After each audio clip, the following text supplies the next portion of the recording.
Welcome to the Magic and Miracles podcast, where we share and explore profound stories that bring science and spiritual together in the most illuminating and unexpected ways. A miracle is defined as something outside the realm of what you believe is possible for you. These stories will lift and enlighten, showing you that anything is possible. I am your host, Nicole Majik. Join me as we dive into real-life extraordinary stories that will captivate your curiosity, shift your mindset, and bring healing to your soul. From real-life angels to the strange and paranormal, get ready to embark on a new, inspiring journey with each episode that prove magic and miracles happen every day. Hello, everyone, and welcome to another episode. And today I have Corbie Mitleid, has been on the Mystic's Path for 50 years. You'd never know it.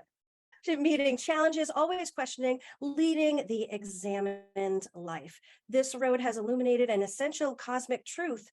God gives all of us what we need for a life filled with miracles and joy. And as long as our hearts are open, whole, and aligned with our source energy, anything is possible. And it never hurts to bring laughter on the path. Whenever she's around, she will share that blessing with you. She feels that she's doing things right. Corbie is a psychic, channel, and medium, reading since 1973. She travels coast to coast and into Canada as a full-time intuitive counselor. She's appeared on radio and television and is an inspirational teacher and facilitator. She is a featured channel in Robert Schwartz's breakthrough series, Your Soul's Plan and Your Soul's Gift, and is herself an author of Clean Out Your Life Closet. That's a good one. The Psychic Yellow Brick Road, and You've Got the Magic, Who Needs a Genie? Corbie's certifications and affiliations include being a certified tarot master, a member of the American Tarot Association and the Tarot Guild, and she's an ordained minister of the Sanctuary of the Beloved, Order of Melchizedek. Her specific skills include tarot and oracle divination, deck readings, spiritual intuitive counseling, past life retrieval and analysis, mediumship, and spirit guide conferences, including speaking with one's soul or higher self. Visit her at www.corbiemitleid.com for more information, and we will have that in the description for you. That is a lot, because that is a lot of experience. Corbie, welcome to the show. I am very excited to have you on and have this conversation with you right now. It's great to be here, Nicole. Thanks for asking. So let's start off with your name, because your name has some super significance. Can you tell the audience about that? Yes, I call it my Elton John name because Elton John's real name was Reg Dwight, and I do have a legal name that I keep private. Basically, it doesn't have the same wiki-woo value, if you want. But Corbie Mitleid is a chosen name. Corbie is Gaelic for ravens. They are my baby birds. And Mitleid is German, and it means compassion. It reminds me why I do the work I do. Ooh, and I love that, those two things together. And I have a special love for ravens. Good messengers, I must add. Yes. So And smart. Oh my God, smart. Oh, super intelligent. They are amazing. And they can be very, very vocal at times. Mm-hmm. So tell me about your life and getting into this, and what is the amazing story that you have to share with the audience, because you've gone through a lot and your story is very inspirational and motivational. So thank you. The whole thing started when I was 9. I read a book called The Witch Family by Eleanor Estes and went, ooh, there's magic in the world. I wanted to go find it. Meanwhile, this is while I was growing up in a completely medical family who was all left-brained. So I was the actress, I was the writer, I was the visionary. I could have stood on the dining room table and tap danced and recited Shakespeare, and they wouldn't have got me. In 1973, when I was a senior in high school, Spencer Gibbs had the James Bond 007 tarot deck, because that's when Live and Let Die came out. And I bought it because we were all hippies then. You had your elephant bell bottoms and your David Crosby fringe jacket and your deck. For 20 years, I read for friends. All of a sudden, in the early 90s, I could do hands-on healing and talk to dead people with no training. That's when the universe handed me my draft notice, said, "You're working for us." And I started doing it part-time. My career was very checkered, always trying to find the place that I really fit.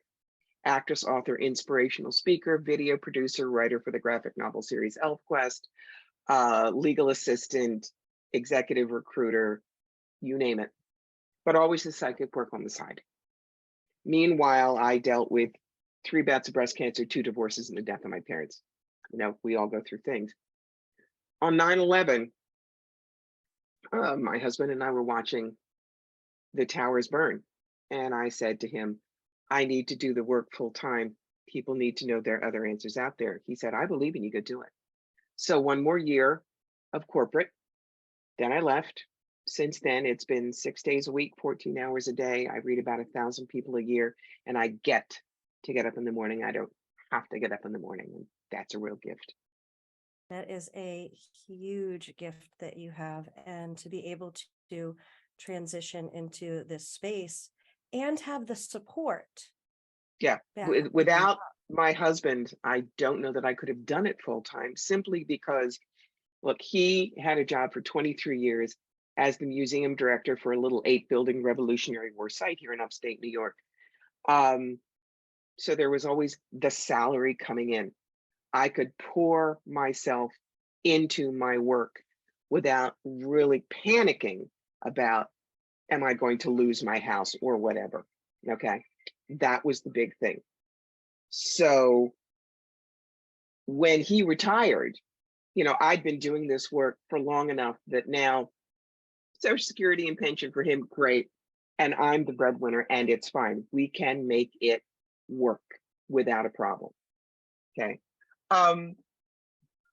There are a lot of people who can do this full time, but it is a little more difficult. The most important thing to realize is all of us who do this really want to be in service to the world. Some of us are good at it. Some of us let our egos get in the way. And some of us just say, I'm sorry, I got to pay the rent. If someone is doing their very best for you, if someone is, their ego is on the shelf and they're being a clear channel from spirit, give them credit where credit is due, because this is not easy work, but it's done from the heart. Wise words right there, Corbie. Thank you so much for that. So let's go back to you're making this decision to move into this space full time, right? Because there's so many listeners out there that feel the same way. I want to do this, but can I, right? Kind of have this like biting the fingernails, I want to so badly. And yet there's this battle that tends to happen.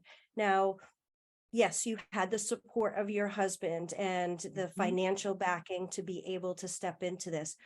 Regardless of that, there are still things that happen internally. So what were some of the things that you faced internally to overcome?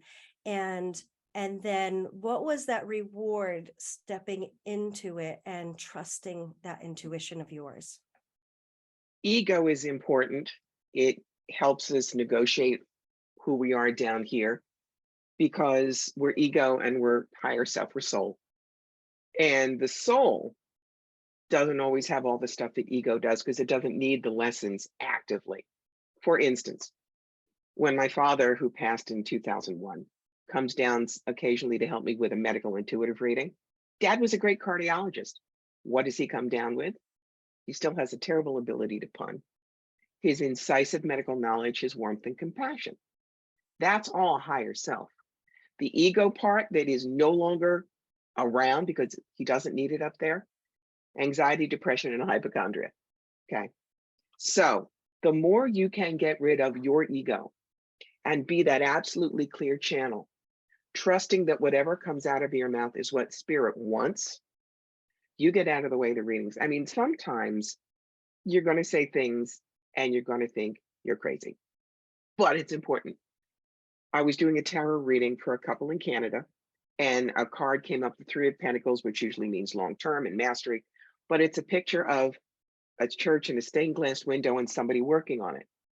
What came out of my mouth at that point was, I think there's a deconsecrated or abandoned church within 2 or 3 miles from here, and you're supposed to open up a cafe bakery. And they look at each other and look at me and go, oh yeah, we know which one you're talking about. We've been arguing for 2 years. You know, that's not a cold read. There is nothing around them or about them that said, tell them bakery. That's the download from Right. spirit. When someone comes to me with a past life question, I do retrieval, not regression. I'm not a hypnotherapist. So I don't hypnotize you to go up to the Akashic. I go for you.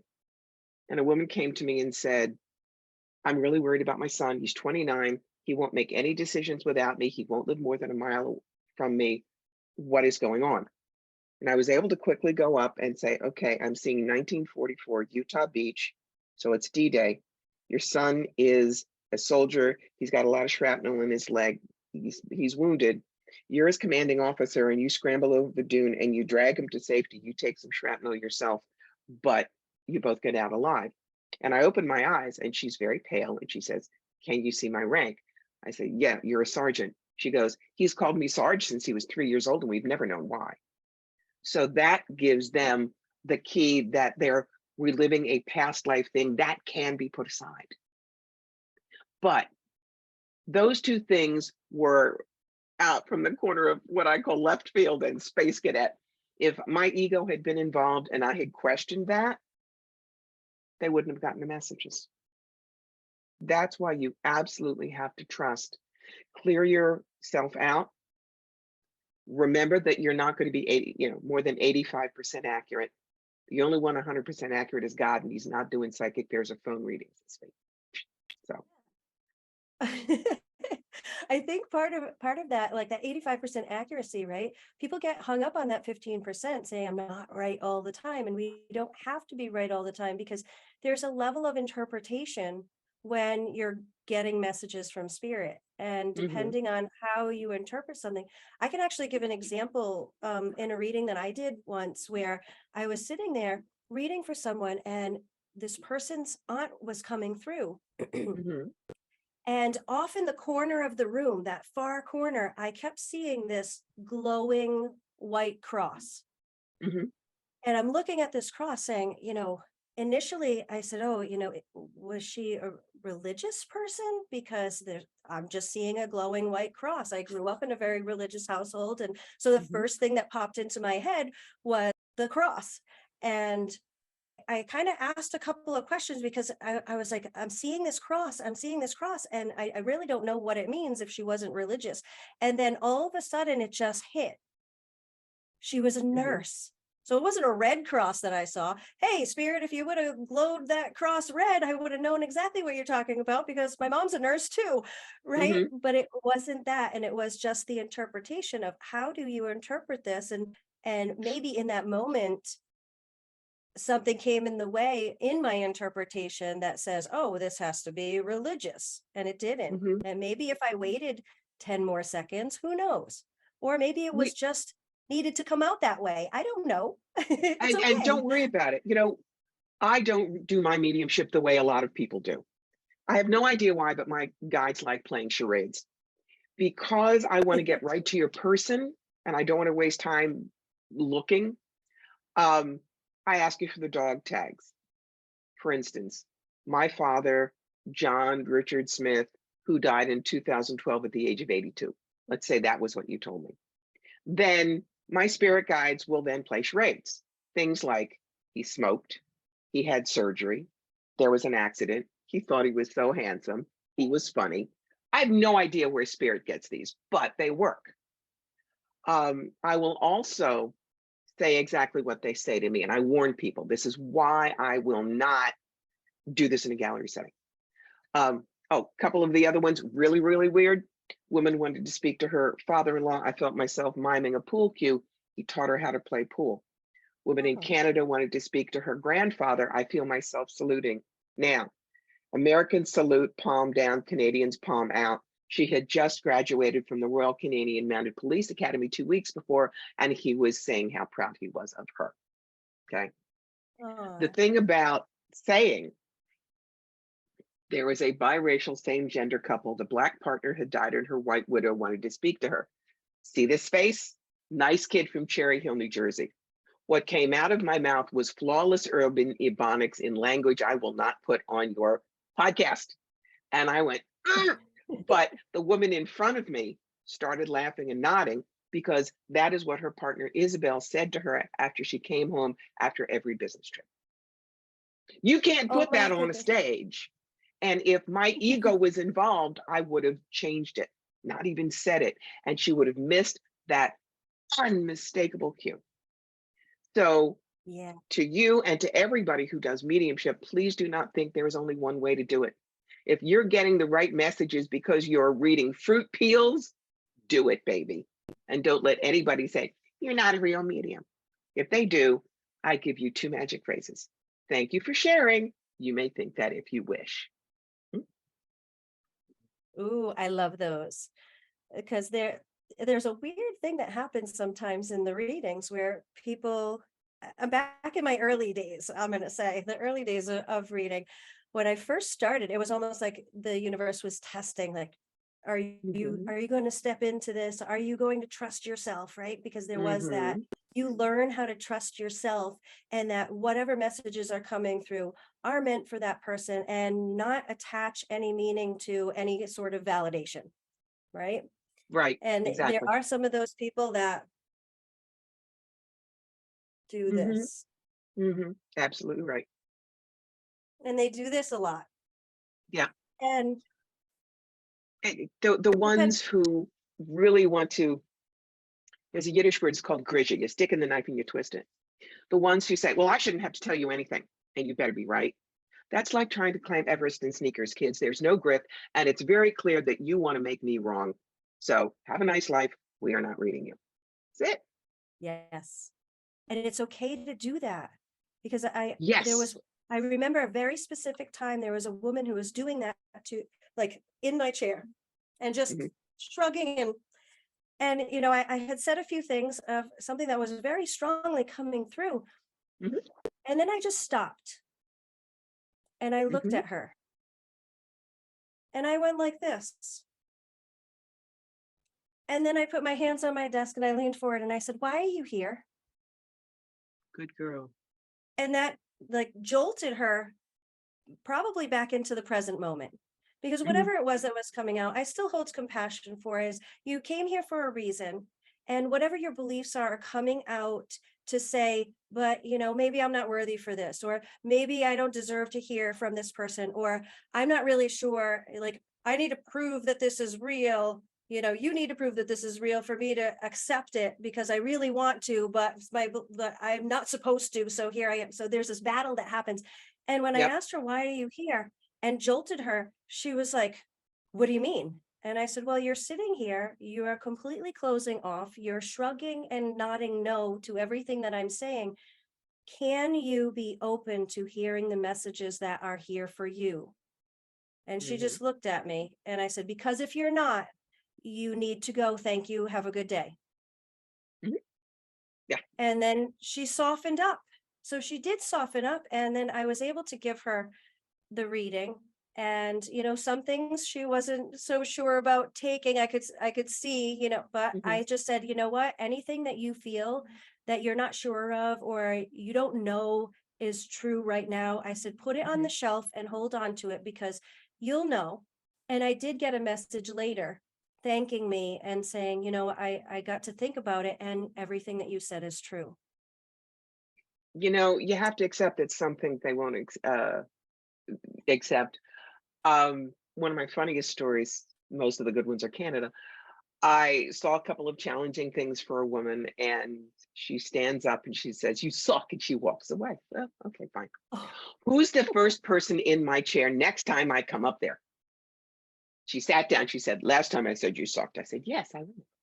Because you told me that I was going to take in a boarder and then I was probably going to want to sell my house. And I thought that was all bull. But my daughter got pregnant and moved home. And now I'm going to sell my house to help raise my grandson. And I still don't like you, but I want to know what else you say. Don't shoot the messenger, kids.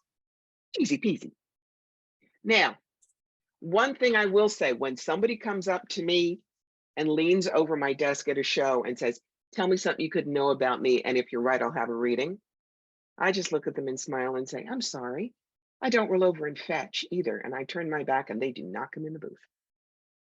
You want a good reading from us, you will give us respect. If I'm trying to wolf down a sandwich in my 15-minute break, you do not lean over my table, poke my sandwich and say, you don't need to be eating right now. My wife wants a reading. My front person slid right in front. And of course, they didn't come. But prove it to me first. Yeah. Yeah. We are not a burger, a latte, or a car wash. We are human beings. And you treat us like that, not like you're ordering something. Yeah, it can be Mhm, tough sometimes, you know. There's a lot of mhm. responsibility on us. Come on, give Good us Lord, some yes. grace. That is What why is I that's why there are two books that I'm going to want to talk about. One is for those of you who want to go get a psychic reading, and one is for those of you who are nuts enough to want to do what you and I do. So make sure there's time for that before we get out of here. Go ask your Oh question. yeah, for sure. I was going to ask you, what is your most memorable or crazy experience in a reading? I have to admit, that same gender thing, where I can't say it on the radio. That was one. Some of the past life readings are Ooh. astonishing. They really are. Um, there was a woman from the Midwest, had no connection with it, but the Civil War was her whole heart. She said, is there something that I should know? What I told her was, all right, I'm seeing you in a small whitewashed room with a low ceiling. There are two very tall gentlemen standing, but their heads are bent over because they're too tall for the room. You are kneeling by the bed. The dress looks like it's 1862 or 3, dark gray, black soutache on the sleeves, hem. In this rickety iron bed is a little old black woman who is dying, and all of you are grieving because you had worked so hard to get her out of a Mississippi plantation. She was almost to the end of the Underground Railroad, but she was going to die before she made it. And I opened my eyes, and this woman is sobbing. And she says, I have had that exact dream for 20 years, and I never knew what it was. Now, this brings up the idea that if Spirit hands you your draft notice and you take it, you have to know that you don't have to know everything, but Spirit is going to go inside, rifling through your file cabinet, if you will. I have to find a more 21st century way of saying that. Seeing what you're good at. What do I have? Theater major at Brown University, acted in New York, so I understand character arts. Words are my drug of choice. I'm a writer. I can tell the stories. And I have been interested in history since I was a small child. Put all that together, and what are my two best tools? Tarot and oracle cards to tell the story, and past life retrieval. You could give the exact same scene to me and someone else who does past lives and is good. But if they don't have the internal background, they would say, it's a big hat, it's a long skirt, it's in front of a very ornate building, it's old fashioned, it's in Europe somewhere. I could see the same picture and say, picture hat, that kind of ostrich feather, hobble skirt, you're in front of the Brandenburg Gate. So this is probably Berlin in 1911 or 12. On the other hand, do not ask me to do spirit art because I can't draw with a sharp pencil and a lot of prayer. It doesn't work. So that's why when you are finding what you're good at, please revel in that and don't say, but I don't do mediumship. I don't do palmistry. I don't do psychometry. You do what Spirit wants you to do because Spirit wants you to love the work as well, not just one more thing to set you up with for failure. Somebody out there really needed to hear that right now. Mm-hmm. Mm-hmm. Ooh, like I can feel that. So whoever Yeah. you are, you're welcome from Corbie. Kids, I'm 68. 20, 30 years, and I'm probably not going to be reading all that, until I'm 98. We need the next generation to come up. We do. Frankly, which is one of the reasons my next book is called Elder and Apprentice. We need to know how Gen Z and Gen Alpha want us to help them. How we learned as boomers cannot work now. Why? Because those kids have so much more than we have to deal with. We were never afraid of being shot in school. We were never afraid that the world we lived in would be uninhabitable by the end of our lifetime. We never had to worry. We knew we could get a job, buy a house, start a family. We never worried about getting shot because of who we loved, what we thought, where we lived, or what we said. So all of the ways we learned may not work. So I want to interview as many Gen Zs and Gen Alphas who are interested in the magic and the miracles as I can. So I can write a book that will be useful for those of us who are older. So we know how to work with you, and it'll be useful to you because you'll tell us what you need. Got to Ooh, get that done. it was just a casting call, you guys. Get in Mhm. touch with Corbie. Let her know some of your, your interest, your story, whatever. And, maybe your story will be in her book. Speaking of books, let's Yes. talk about them. You have some really fantastic books out there, and can you give us a little synopsis of each of the ones that you would like to talk about here? You mentioned two already. I know that you Yeah. have three, and then you have this Yeah. fourth one on the way, which is amazing. So go ahead, let her rip, Corby. Let's hear about them. Okay. You and I have been talking so much about readings, how to do them right, how to be a good client in there, and there are books on either side. I know it's going to look backwards, guys. Sorry about that. The Psychic Yellow Brick Road, How to Find the Real Wizards and Avoid the Flying Monkeys, is written specifically for people who want to go to an intuitive and get useful information, but you don't necessarily want to go learn how to ground center shield and read a crystal ball. Some people want to go to an art museum, they love sculpture, but they don't want to come home with a block of granite and a chisel and dig out the camel. So this book shows you what we can do, what we can't, how to frame your questions, what is not useful to ask, when you should run because this is not a good reader. So that's that one. If you want to come and do what we do, there is room, guys. There are 8 billion people in the world, and Nicole and I can't read them all. We need you. That is You've Got the Magic, Who Needs a Genie? And that is from 18 years of being on the road, 45 weekends a year. My nickname was the Travel Channel. So why did I come off? The universe had been nudging me to do that for some time and had to do a herniated disc and pinched nerve in the summer of 19 to get me to listen. Once the doctors told me, can't travel like that anymore, can't load in, I got my business online really fast, and it was all set up by February 2020. What happened the next month? But the beginning of the years of Murder Hornet Bingo and Hold My Beer. So the universe had been getting me set up for that. That's why I've been able to maintain the business. And now that, as of today, the COVID-19 emergency is done. So shows are opening up. You should not have to reinvent the wheel. This is absolutely everything that I learned. And I will share it all with you because we need you. The world needs you. You want to be a reader, the world needs you because a lot of people don't know how to find their own answers and they look to you to help them. But remember, it is not your responsibility to fix their lives. We hand them the toolbox, but we are not the repairmen. We say, here are your opportunities and how to grab them.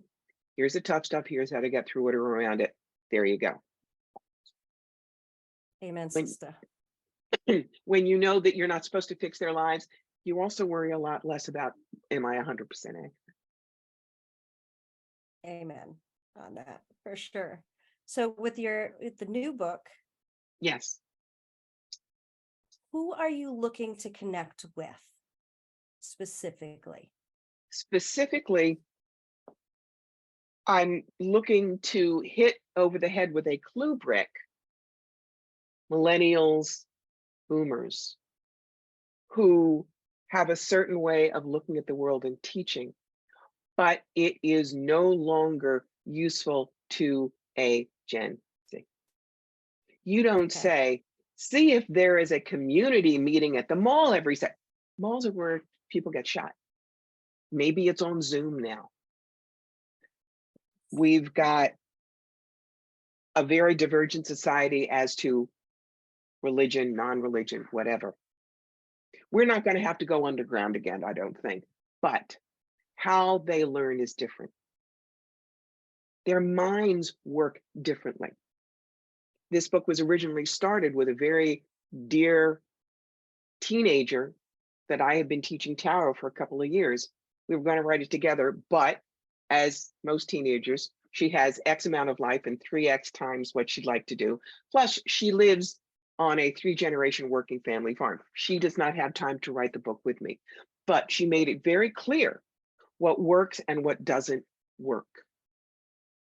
We as teachers need to learn to spark in different ways. We need to use 21st century tools. Remember what I said about got to change rifling through a file cabinet? In one of my first books, I talked about a Rolodex. I don't know what a Rolodex is, you know? So we need to up our game as teachers, and they need to tell us how they will learn best. We also have to teach them some of the, I'll say, ethical rather than moralistic ways of doing things. I know in one of the books about teen psychic, teen witch, whatever that I was reading, in that book, they were teaching kids how to use a scrying mirror before they taught them how to ground center and shield. That's like using a Ouija board. And when you don't ground center and shield with a Ouija board, it's like throwing open the door in a strange neighborhood and yelling free beer. You don't know who's out there, but they heard you when they're coming. And I have had to deal with 2 hysterical, terrified teenagers who the first time they used a Ouija board with no protection, what the plankett spelled backwards very fast was, I have an axe and I am here to kill you. Trust me, it wasn't their Uncle Danny. Right. And for everybody who says it's just in the toy department, because I get this a lot, in lectures I say, who has a kid or a grandchild under 10? Hands go up. You. What's kid's name? Josh. How old is Josh? 8. Fine. Josh comes to you and says, Grandma, I got all A's on my report card. You said I could get a new toy. Let's go. Drags you to the toy department and points out a box that says, my first chainsaw. It's in the toy department. Gonna let him play with it by himself? I don't think so. So be smart. Okay. That's this book has to be how to keep them safe as well. Yes, absolutely. And there is this level of, knowledge and awareness that we have a responsibility as parents to teach the children, right? And Yes. or as any authoritative figure around children, because they look up to these people, whether it's teachers, parents, godparents, aunts and uncles, whomever is around these kids and has some influence in their lives. It's super important for us to be in this space of awareness and delving this information to them and wisdom and bringing them into a space that they can trust their own intuition too. Yes. Because we help shape their beliefs based on our beliefs. That's right. And we can't go, well, we had the great music and we had the great clothes and we had the great car. Well, that may have been, but that was then, this is now. What's important now? Exactly. So on that note, what is something that you can part with our audience today with what is important now, Corbie? What's some nugget of information that we can leave our audience with today? One is the examined life. One is the 3 most important questions in the world. How to live the examined life. This thing is happening to me and it sucks and I don't want it, but it's happening. So what do? You don't whine. First, what can I learn from this? Second, for me, because of who I am, is how can I teach with it? And then next, you don't stay stuck in your story. Look, I've done the cancer dance 3 times.